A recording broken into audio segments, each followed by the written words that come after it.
New travel rules have gone into effect for European nationals going to the United Kingdom, and electronic travel authorization will now be required. Solange Moujan joins us in the studio for more on what exactly travelers need to know before they go. So what exactly is this document, Solange? Well, it's actually in the same vein as the ETA requirements to go to the United States, which has been in place since 2009. The United Kingdom's ETA, or Electronic Travel Authorization, is a waiver that travelers must apply for before they go to the United Kingdom.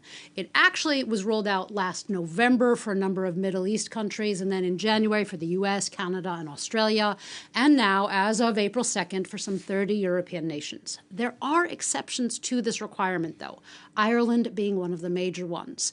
Irish nationals, and then, of course, as well, British citizens, dual nationals, all those that already have a visa or permission to work, study, or live in the UK do not need it, nor do school class trips, but pretty much everyone else needs this ETA. And what is significant here, in my view at least, is how things have changed so fast in the past 5 years since Brexit. Not only are passports now required, but this electronic waiver is now mandatory as well. It's important to note that the UK is not the only one tightening its travel rules. The European Union is also slated to roll out a similar scheme in 2026. The EU one is called the ETIAS, or the European Travel Information and Authorization System. And I'll get more into the implications of all of this that it could all have. Rolls off your tongue, really, doesn't it? Exactly. Yes.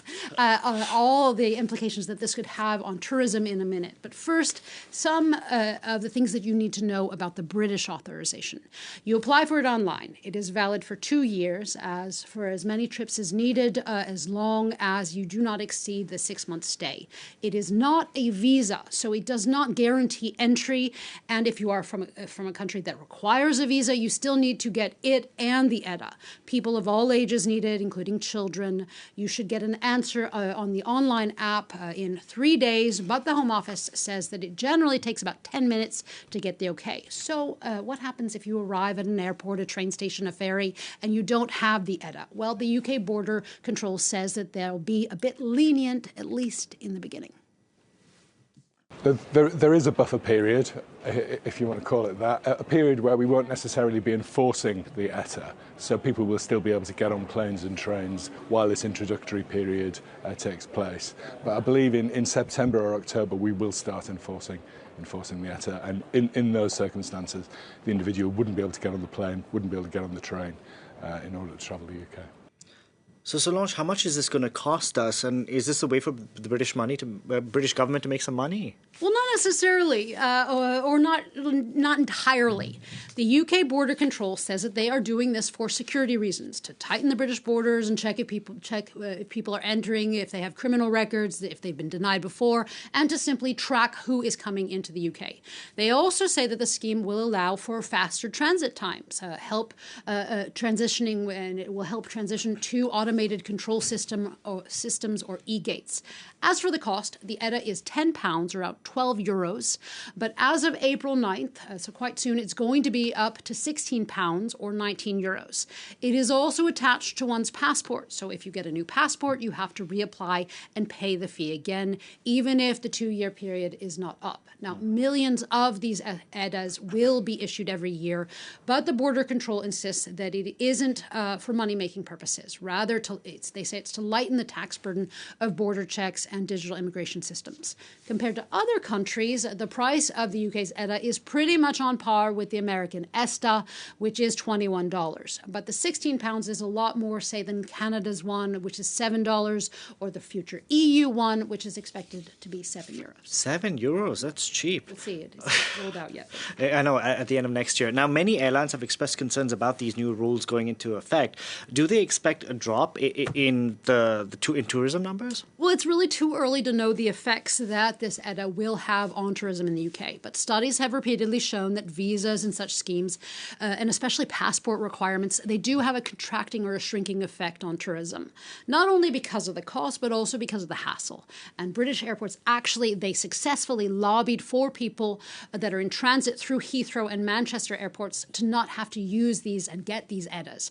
That is big because 84 million people traveled through Heathrow last year, and a third of them were from Europe. However, if those travelers do enter the United Kingdom outside of the airport and aren't just transferring flights, they will need to get an ETA.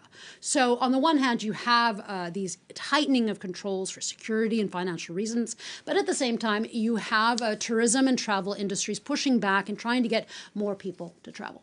Now, Solange, there are a number of new travel routes being set up between this year and next between the UK and the EU. Tell us more. Yeah, be it by plane or train or even by boat, there are every year a number of route changes.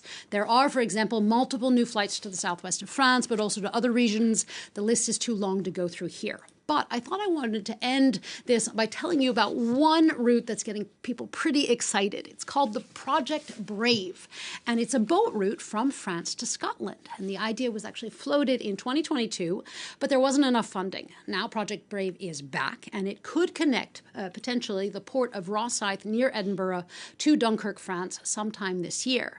There is one itty-bitty downer, though, to this more eco-friendly route, which is that it takes 20 hours or so for the crossing, and such new schemes like Project Brave, new flight routes, expanding Heathrow's airport may or may not help counterbalance the pressures that the British tourism industry is facing.